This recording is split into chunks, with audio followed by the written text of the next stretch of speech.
मेरठ की तंगलियों में एक साजिश ने जन्म लिया था। एक ऐसा खौफनाक सच जिसने पूरे शहर को झंझोर कर रख दिया।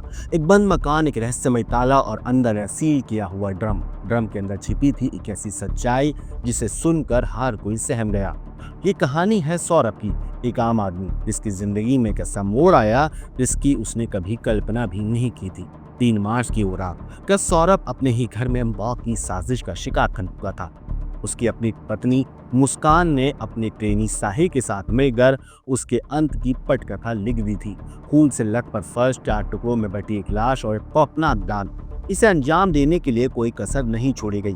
कत्ल के बाद इस अपराध को छिपाने के लिए भरपूर कोशिश की गई। मुस्कान ने online 10 kilo bleaching powder pack मंगवाया, फर्श को साफ किया, सबूत मिटाए, लेकिन फिर भी सच्चाई छिप नहीं सकी। 19 मार्च तक मकान पर ताला पड़ा था, अंदर खामोशी थी, लेकिन उस ताले के पीछे एक ऐसा राज छिपा था जो पुलिस की जांच से ज्यादा दिन चित नहीं सका। 5 दिन के बाद पुलिस उस ताले को खोला और जो कुछ अंदर मिला वो किसी भी इंसान के रोंगटे खड़े कर देने के लिए काफी था। फॉरेंसिक टीम अंदर दाखिल होती है, हर कोना खंगाला जाने लगा। क्या अब भी वहां खून के निशान थे? क्या कातिलों ने कोई सबूत छोड़ दिया था? हर सवाल का जवाब उस मकान की दीवारों में छिपा था। ये सिर्फ एक कत्ल नहीं था, ये एक प्लान था जो महीनों से बुना जा रहा था। एक ऐसा खेल जहां रिश्ते तार तार हो गए। आगे जो खुलासे होंगे वो इस मामले को और भी पेचीदा बना देंगे। अंधेरे में छिपा एक खौफनाक राज, एक हत्या जिसने पूरे मेरठ को हिला कर रख दी। क्या कोई इतना निर्दयी हो सकता है कि अपने ही जीवन साथी को बेरहमी से कत्ल कर दे? क्या इसके पीछे कोई गहरी साजिश छिपी थी? 3 मार्च की रात एक खूनी खेल खेला गया। सौरभ राजपूत, जिसे अंदाजा नहीं था कि उसके सबसे करीबी लोग ही उसकी जान लेने वाले हैं। एक खून से लथपथ चाकू, एक नीला ड्रम जिसमें उसकी लाश को छिपाने की कोशिश की गई, और 2 प्रेमी जो प्यार के नाम पर शैतान बन चुके थे। पुलिस की तहकीकात जैसे जैसे आगे बढ़ी, जैसे वैसे सच के कई परतें खुलती चली गईं। मुस्कान रस्तोगी और साहिल शुक्ला, ये सिर्फ 2 नाम नहीं बल्कि एक ऐसे अपराध की कहानी है जिसने हर किसी को झंझोर कर रख दिया। क्या नशे की लत ने इन्हें इस हद तक गिरा दिया, या फिर ये एक सोची समझी साजिश थी? जेल में उनकी हालत खराब हो रही है, नशे के बिना छटपटाते दोनों। लेकिन असली सवाल यह है, क्या उनकी मानसिकता की इतनी विकृत थी कि उन्होंने इस कत्ल को इस ड्रम की तरह देखा? जैसे जैसे पुलिस की जांच आगे बढ़ी, वैसे वैसे एक नई सच्चाई सामने आई। वेबसाइट पर बने फेक अकाउंट्स, जादू टोना और अंधविश्वास का खेल, और एक ऐसी साजिश जो महीनों से रची जा रही थी। मुस्कान ने साहिल को अपने जाल में फंसाने के लिए क्या क्या किया? कैसे उसने उसकी माँ और भाई बनकर उसे बहकाया? क्या सच में कोई शक्ति उनकी रक्षा कर रही थी, या ये सिर्फ एक दिमागी खेल था? जैसे जैसे ये केस आगे बढ़ रहा है, हर दिन नए राज सामने आ रहे हैं। क्या मुस्कान सच में प्रेग्नेंट है? क्या जेल में उसकी कहानी का कोई नया मोड़ आएगा? और सबसे बड़ा सवाल, क्या ये सिर्फ एक हत्या थी या इसके पीछे कोई और गहरा सच छिपा हुआ है? नमस्कार दोस्तों, मेरा नाम है मोहम्मद आसिम और आप देख रहे हैं crime zone. Meerut murder case में पुलिस जांच के दौरान हर दिन नए खुलासे हो रहे हैं। इस केस में गिरफ्तार किए गई मुस्कान रस्तोगी और साहिल शुक्ला की जेल में हालत खराब है। दोनों नशे के आदी हैं। वारदात वाले दिन भी दोनों ने नशे किया था। फिर सौरभ राजपूत पर चाकू से कई वार किए। जेल में उनके नशे की लत को चढ़ाने की कोशिश जारी है। लेकिन सवाल है कि कोई नशे में खौफनाक और बेरहमी से इतने करीबी रिश्ते का कत्ल कैसे कर सकता है? मेरठ के इंसान ने जिस तरह अपने पति का कत्ल किया, अपने प्रेमी के साथ मिलकर जिस बेरहमी से वारदात को अंजाम दिया, उससे लेकर तमाम सवाल खड़े हो रहे हैं। एक सवाल ये भी है, क्या दोनों ने नशे में कत्ल को अंजाम दिया? क्या नशा करने के बाद साहिल ने सौरभ की लाश के टुकड़े किए? तो नशे की हालत में भी उस शव के टुकड़ों को अपने साथ ले गया? तो की मीडिया रिपोर्ट की माने तो हत्या के आरोपी मुस्कान और साहिल नशे के आदी हैं। जेल जाने के बाद से ही दोनों नशे के लिए काफी परेशान दिखे। इस दौरान उनकी तबीयत भी बिगड़ी। इस वजह से ही दोनों को जेल के अंदर बने नशा मुक्ति केंद्र की निगरानी में रखा गया। सौरभ हत्याकांड में जिस तरीके से बेरहमी से कत्ल किया गया, उससे यही अंदाजा लगाया जा रहा है, यही गुनाह दोनों ने नशे की हालत में किया। मनोचिकित्सक की माने तो ऐसे लोग क्राइम को अपना ड्रीम मानते हैं। नशे के बाद किसी भी हद तक जा सकते हैं। दिल्ली के राम मनोहर लोहिया अस्पताल के मनोचिकित्सक डॉक्टर आरपी बेनीवाल ने कहा है कि ऐसे लोगों की विकृत मानसिकता होती है। ये लोग एंटी सोशल पर्सनैलिटी होते हैं। ऐसे लोग क्राइम को अपना ड्रीम मानते हैं। इससे पहले मुस्कान के रिश्तेदारों ने भी आरोप लगाया था कि मुस्कान और साहिल नशा करते हैं। साहिल ने ही मुस्कान को नशे की लत लगाई है। पुलिस की तफ्तीश में साहिल के कमरे से भी कैसे सबूत मिले हैं जो जाहिर करते हैं कि वो नशे का आदी था। पुलिस की पूछताछ में अब वारदात की प्लानिंग, उसे अंजाम देने के तरीके का खुलासा होगा। इसके बाद मुस्कान और साहिल को लेकर और भी राज सामने आने की उम्मीद है। इस बीच मुस्कान रस्तोगी को लेकर नया खुलासा हुआ। रिपोर्ट्स के मुताबिक मुस्कान ने स्नैपचैट पर 3 फेक अकाउंट बनाए थे। पहला मुस्कान की खुद था, दूसरा साहिल की मां के नाम से था और तीसरा साहिल के भाई के नाम से। इससे वो साहिल के साथ चैट करके माइंड वॉश करती थी। जैसे जैसे केस की जांच आगे बढ़ रही है, वैसे वैसे कई राज अब सामने भी आ रहे हैं। साहिल के कमरे की तस्वीरों को देखकर जादूटोना और तंत्रमंत के मंसूबे से इनकार नहीं किया जा सकता। ताहे की मां की मौत 6 सालों पहले हो चुकी थी, लेकिन उसे विश्वास था कि वो अब भी उससे बात कर सकती हैं और इसी अविश्वास का फायदा मुस्कान ने उठाया। मुस्कान अपनी आईडी से साहे की मां बनकर उससे चेक करती थी, उसको बताती थी कि उसकी मां अवतरित हो गई है, वो मुझसे बात करते हैं। मुस्कान साहे के भाई और उसकी मां की फर्जी आईडी बनाकर उसको ये दिखाती थी कि देखो तुम्हारे घर वाले भी इस रिश्ते के लिए तैयार हो गए हैं। साहे के साथ स्नैपचैट पे बातचीत के दौरान मुस्कान लिखती थी, राजा बच्चे हमें क्षमा कर दे, हम नहीं आएंगे तुझसे कुछ कहने, अब जो भी होगा हो जाएगा। बच्चे तुझे कुछ नहीं होने देगी शक्ति, तुझे कुछ भी नहीं होने देगी। मुस्कान ने हत्या को अंजाम देने के लिए हर कदम बारीकी से उठाया। साहिल को मुस्कान हर दिन ये एहसास करवाती वो उसके बहुत करीब है, लिहाजा वो स्नैपचैट पर फर्जी आईडी और करीब पहुंचने की कोशिश करती उसके जरिए। साहिल को कि एक और मैसेज में साहिल की मां बनकर मुस्कान ने लिखा था कि राजा पास हो गई तेरी बहू, बन गई हमारे परिवार का हिस्सा, हमारे पितृ का आशीर्वाद मिल गया। राजा पास हो गई तेरी बहू, बन गई हमारे परिवार का हिस्सा, हमारे पितरों का आशीर्वाद मिल गया है, बन गए ब्राह्मण, अब कोई नहीं हरा पाएगा मेरी बहू को, इसका वध मुस्कान के हाथों लिखा है। इस तरह वो साहिल को उकसाती थी। बताते चले कि 3 मार्च को सौरभ राजपूत की हत्या करने और उसके शव को टुकड़े करके नीले रंग के ड्रम में सीमेंट से सील करने के बाद मुस्कान और साहिल 10 मार्च को कसौल पहुंचे। वहां वो 6 दिन ठहरने के बाद 16 मार्च को चेकआउट कर गए। 17 मार्च को दोनों वापस मेरठ लौटे। 11 मार्च को मुस्कान ने साहिल का बर्थडे सेलिब्रेट किया। मेरठ पुलिस की एक टीम इस मामले की जांच के लिए हिमाचल प्रदेश के मनाली और कसौल भी गई है। वहीं सौरभ राजपूत के शव की पोस्टमार्टम रिपोर्ट भी सामने आ चुकी है। इसमें मुस्कान और साहिल की बर्बरता सामने है। रिपोर्ट से पता चलता है कि सौरभ की लाश का सिर धड़ से अलग कर दिया गया था। दोनों हाथों की कलाई जो है वो काटी हुई थी, पैर पीछे मुड़े हुए थे। शव को पहले टुकड़े किए गए, फिर ड्रम में डालने की कोशिश की गई। मौत का कारण सदमा और अत्यधिक खून बहना बताया गया है। हालांकि डॉक्टरों ने इस पूरे मामले पर कहा कि नुकीली चीज से सौरभ के दिल में 3 बार जोर से वार किया गया था। तेज लंबे चाकू से वार दिल के अंदर तक किया गया। इतने नहीं, इस पूरे मामले पर पुलिस अधीक्षक आयुष विक्रम सिंह ने रिपोर्ट की पुष्टि की है। उन्होंने कहा है कि मुस्कान ने सौरभ के दिल पर बेरहमी से वार किया, जिससे उसका दिल फट गया।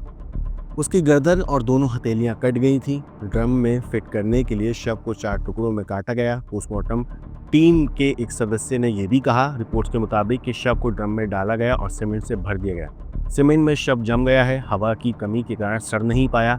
ऐसे जेल में बंद मुस्कान को लेकर भी कई चौंकाने वाली बातें सामने आ रही हैं। मीडिया रिपोर्ट्स के मुताबिक सौरभ राजपूत की हत्या करने वाली पत्नी मुस्कान और उसका प्रेमी साहिल शुक्ला के दिन जेल में बड़ी मुश्किलों से कट रहे हैं। रिपोर्ट्स के मुताबिक मुस्कान से मिलने उसका कोई परिजन नहीं आया है। ऐसे में मुस्कान को लग रहा है कि केस लड़ने में उसकी कोई भी मदद नहीं करेगा। वैसे आपको बता दूं कि मुस्कान ने जेल प्रशासन से अपने लिए सरकारी वकील की मांग की है। रिपोर्ट्स के मुताबिक अब मुस्कान के प्रेमी साहिल शुक्ला ने भी सरकारी वकील की मांग की है। मुस्कान और साहिल ने जेल प्रशासन को इसके लिए एक लेटर भी लिखा है। रिपोर्ट्स में ये भी कहा जा रहा है कि मुस्कान की सेहत का ख्याल अभी रखा जा रहा है। हालांकि जब से साहिल और मुस्कान जेल आए हैं तभी से वो नशे के लिए तड़प रहे हैं। जेल में उन्हें नशा नहीं मिल रहा है, ऐसे में उनकी सेहत भी खराब हो गई है। जेल प्रशासन द्वारा दोनों की काउंसलिंग करवाई जा रही है। अब दोनों की सेहत से पहले से सुधार सेहत में। इसी बीच रिपोर्ट में कहा गया है कि जेल में मुस्कान रस्तोगी का प्रेगनेंसी टेस्ट भी करवाया जा सकता है। दरअसल सौरभ राजपूत का कत्ल करने के बाद मुस्कान और साहिल हिमाचल घूमने चले गए थे। यहाँ उन्होंने मंदिर में शादी की थी, ऐसा कहा गया है, और वहीं हनीमून भी मनाया। ऐसे में जेल प्रशासन मुस्कान का प्रेगनेंसी टेस्ट भी करवा सकता है। जेल नियमों के मुताबिक दोनों जेलों में अलग अलग रह रहे हैं। जेल में पति पत्नी को मिलने की इजाज़त होती है, मगर मुस्कान और साहिल ने अभी तक अपनी शादी का कोई प्रमाण पत्र पेश नहीं किया है। अगर वो पति पत्नी होने का कोई प्रमाण पत्र पेश करते हैं तो जेल नियमों के मुताबिक उन्हें आपस में मिलने दिया जाएगा। वैसे आपको बता दूं कि अब मुस्कान और साहिल की हालत थोड़ी ठीक है। दोनों खाने पीने पे भी थोड़ा ध्यान दे रहे हैं। अभी भी दोनों को डॉक्टरों की निगरानी में हालांकि रखा जा रहा है। जेल रिपोर्ट्स के मुताबिक जेल में मुस्कान और साहिल शादी के लिए भी कहते हैं, तो नियमों को देखकर कार्रवाई आगे बढ़ाई जाएगी। रिपोर्ट्स के मुताबिक मुस्कान जेल में जब आई थी तब से लेकर अब तक उसने अपनी बेटी को भी याद नहीं किया है। शुरुआत में तो वो खामोश रही, मगर अब उसने थोड़ा थोड़ा बोलना शुरू कर दिया है। दोनों के परिवारों का कोई भी सदस्य अभी तक उनसे मिलने नहीं आया है। वैसे आपको बता दें कि मुस्कान ने अपने प्रेमी साहिल के साथ मिलकर अपने लंदन से लौटे पति सौरभ को बेरहमी से मार दिया था। उसकी लाश के टुकड़े किए थे और ड्रम में डालकर सीमेंट भर दी थी। नाकाम जवाब देने के बाद दोनों हिमाचल प्रदेश घूमने चले गए थे। मुस्कान और सौरभ ने प्रेम विवाह किया था। सौरभ मुस्कान के लिए अपने परिवार के से भी समय लड़ा था और उनके खिलाफ। ये बात बिल्कुल सही है कि साहिल ने भी अब ये कहा है कि उसका मुकदमा लड़ने के लिए उसको भी सरकारी वकील चाहिए, तो उससे भी प्रार्थना पत्र मांगा गया है।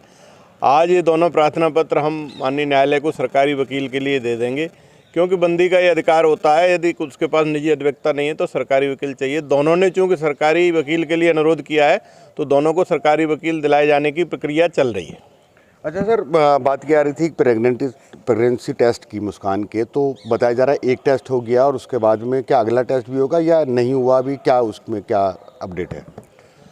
देखिए, जो प्राथमिक स्वास्थ्य परीक्षण होता है वो हो गया है। प्रेगनेंसी टेस्ट की ये प्रक्रिया है, यदि जेल चिकित्सक ये पाते हैं कि प्रेगनेंसी टेस्ट होना चाहिए, जेल चिकित्सक हमसे कहते हैं तो हम जिला महिला अस्पताल से गायनोकोलॉजिस्ट को बुलाते हैं, उनकी सेकंड ओपिनियन लेते हैं। यदि वो रिटन में प्रेगनेंसी टेस्ट के लिए रिकमेंड करती हैं तब प्रेगनेंसी टेस्ट कराया जाएगा। अभी जेल चिकित्सक ने हमसे प्रेगनेंसी टेस्ट के लिए नहीं कहा है। लेकिन और जो कहेंगे तो बुलाया जाएगा? कहेंगे तो बुलाया जाएगा, कहेंगे यदि तो गायनोकोलॉजिस्ट को बुलाकर उनकी रिकमेंडेशन लेकर नियमानुसार प्रेगनेंसी टेस्ट कराया जाएगा। अच्छा सर, अभी क्या उनकी कंडीशन है दोनों की? जिस तरीके से ये खबरें आ रही थी कि उन्होंने नशे की वजह से परेशानी हो रही थी, दोनों पूरी रात करवटें बदल के काट रहे थे, अब क्या कंडीशन है दोनों की? जब से विड्रॉल सिम्टम रोकने की दवा दी गई है तब से काफ़ी आराम है।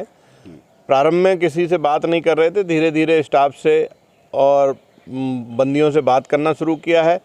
जिला महिला अस्पताल से 2 डॉक्टर बुलाकर, काउंसलर्स बुलाकर साइकेट्री के काउंसलिंग कराई गई है तथा पुरुष की काउंसलिंग जेल के डॉक्टर द्वारा कराई गई है। उस काउंसलिंग से काफ़ी लाभ मिला है। नशा मुक्ति केंद्र के माध्यम से उनका उपचार हो ही रहा है और विड्रॉल सिम्टम को रोकने की दवाएं जो दी गई उससे भी काफ़ी लाभ है। मुझे उम्मीद है कि शीघ्र ही वो सामान्य जीवन जिएंगे। अभी बैरक में ही हैं या आप वहाँ नशा मुक्ति केंद्र में उनको शिफ्ट किया गया है? नहीं, नशा मुक्ति केंद्र में कोई भर्ती नहीं होता है, वो समय समय पर योग व्यायाम मेडिटेशन उसके लिए जाते हैं, बैरक में ही हैं।